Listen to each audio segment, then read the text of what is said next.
It's the Real Estate Podcast, brought to you by ANZ Home Loans for financial well-beings. Hey, welcome back to another Real Estate Breakfast, your largest real estate podcast in Australia, as we talk property from Bundaberg to Newcastle and everything in between. And streaming right now and available on multiple platforms, including iHeartRadio. Well, the weekend is back as we chase real estate dreams around Australia. In fact, last night I saw that My Sex was performing in Rozelle in Sydney. Gee, still going after all this time. You might have been at that particular concert. Now, if you're one of the many listeners outside of Australia, for example, you might be in the UK planning to migrate here, or you're a returning Aussie, let us know your real estate story and what you're planning on doing. Because it's a good morning to Tina, who is in Berlin. She's been there for 2 years.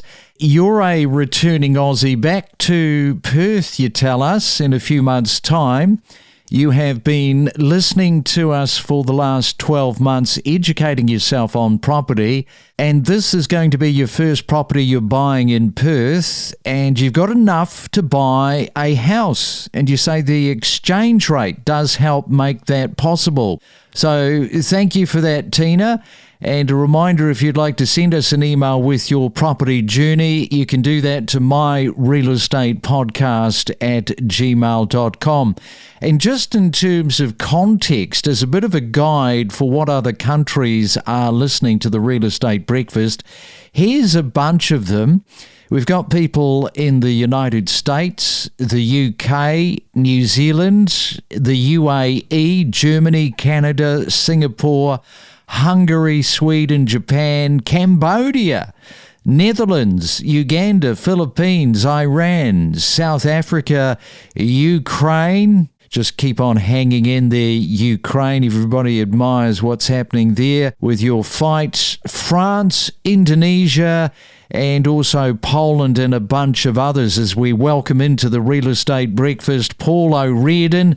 He is the principal at ORiordan Real Estate in the Blue Mountains. Yes, good morning, Paul. Welcome back. People listening to you from all corners of the planet. Good morning, Craig. Great to be with you. Great to be with the world. And we'll add the Blue Mountains to the list of exotic locations that people are listening in from. Yeah, it really does surprise me. Actually, one I didn't mention is Uzbekistan. Never been, don't really know too much about it, but a few people are listening to us from Uzbekistan. And yeah, it's just really interesting because it does show up on the heat map where people are listening to us from.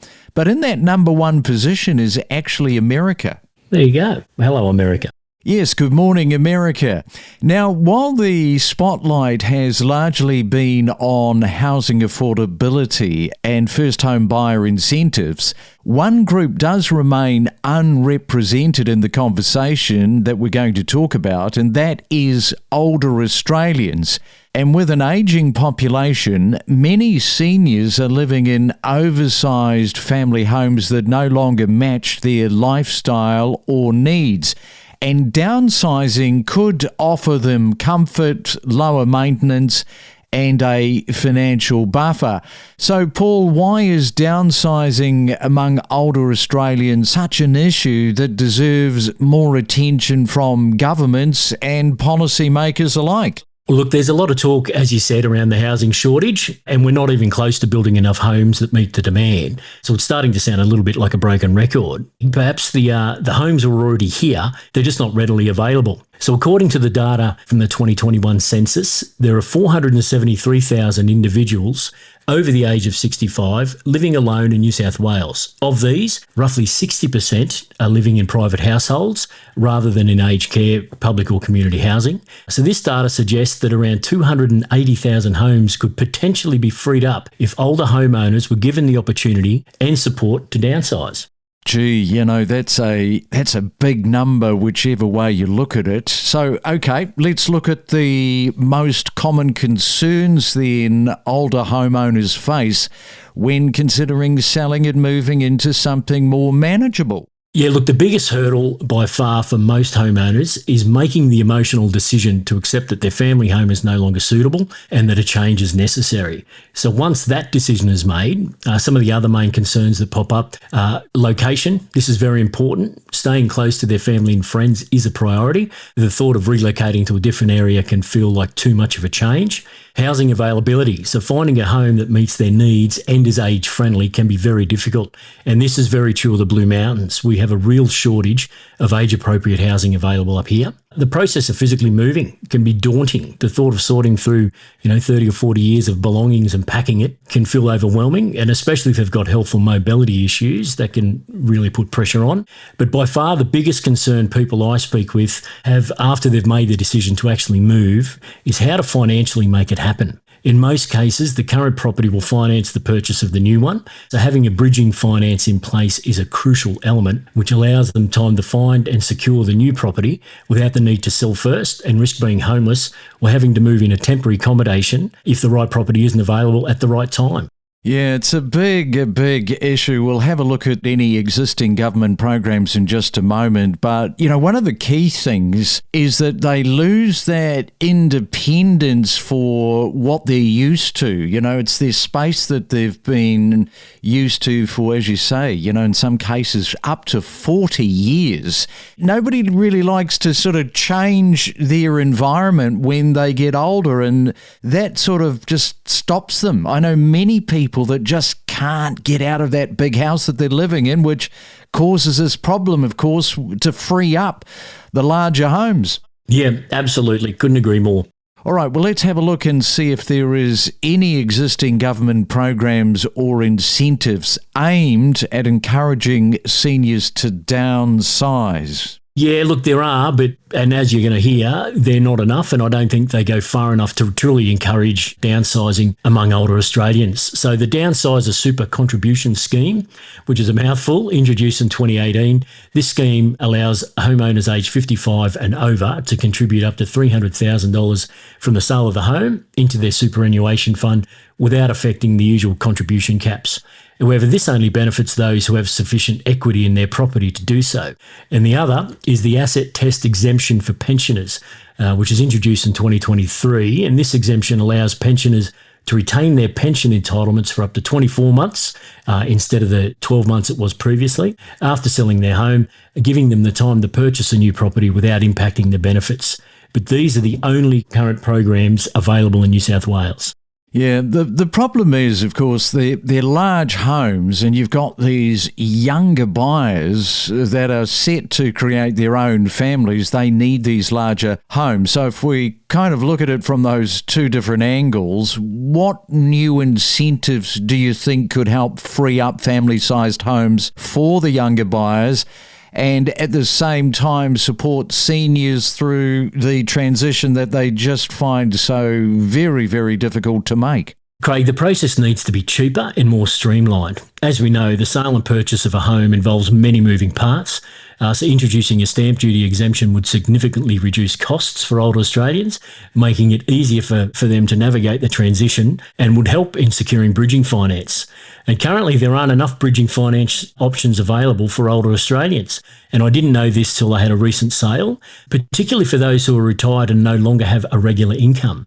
Most major banks don't offer products tailored to this demographic. So when you look at aged care facilities, they allow people to purchase with a smaller deposit, and then they typically give 4, 6 or 12 months for the person to get organised or sell their existing property. So surely policymakers can develop a similar system for seniors who wish to remain independent and just want to downsize, providing them, with the financial flexibility and time they need to make the transition in a cost-effective manner. And that will ultimately free up much needed family homes for the broader market. It's a really big issue, and it's not going to be resolved easily. Let's change tack, Paul, because coming up on Tuesday, can you believe it? It's come around pretty fast, and we're talking about the RBA and what they, in their wisdom, is going to do for mortgage holders. So what do you reckon? 25 basis points or 50 basis points? That seems to be where we're headed. I noticed you used the word wisdom there. I'm convinced that sometimes they're just in a room throwing darts at a board. You'd have to say it's going to come down, whether it's going to be 50 or 25. Let's all hope for 50. Look, I think you could have $1 each way on that, but at least it's positive and they're coming down. Yeah, well, let's keep the fingers crossed, as you say, that it is a 50 basis points, because the people in the Blue Mountains are going to be pretty happy. Enjoy your weekend. Thanks for that. That was a really great subject that we've covered off this morning. Enjoy your weekend. Look forward to catching up soon. Thank you, Craig. You have a great weekend as well. From the emotion of property, the economic inflation, managing your expectations, lack of stock, price growth, construction appetite, days on the market. Stay informed with us and know your property. This is interesting. You guys talked about this. Historically, for every 1% rate drop, national dwelling values increased by 6.1%. Tell us more about that. Sure. So probably worth just looking at how we came up with this analysis as well. We wanted to understand housing market performance in periods of no cash rate change and also when the cash rate was moved lower. So we looked at the CoreLogic Home Value Index nationally, as well as for submarkets across Australia for 3 periods during the 2010s, because that's where we could observe the Home Value Index under about 6 months of a steady cash rate and 6 months following rate reductions. And from that, we found that when the mortgage rate comes down off the back of cash rate reductions, we find that people can access more finance, there's generally more purchases, and it pushes up demand for housing, so it pushes up prices as well. And so that's where we get that 6% increase in national home values for every 1 percentage point cut in the cash rate.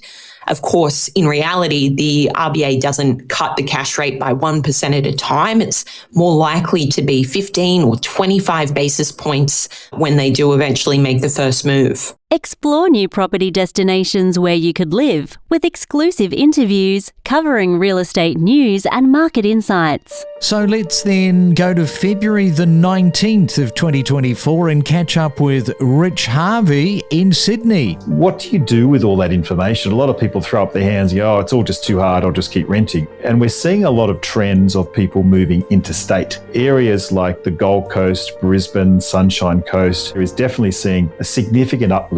And in March of last year, Margaret Lomas was here. She was talking about mortgage rates and shopping around for a better rate. If you see a bank cut their fixed rates, and you need to look at what terms they're cutting it over. So banks will have fixed rates from 1 to 5 years, and there'll be a different fixed rate depending on the term that you're taking it for. It's a reliable indication that for that period of time, they expect that you will pay more interest to them on that fixed rate than you would if you stayed on variable. We connect you to the best real estate information across Australia. The Real Estate Podcast.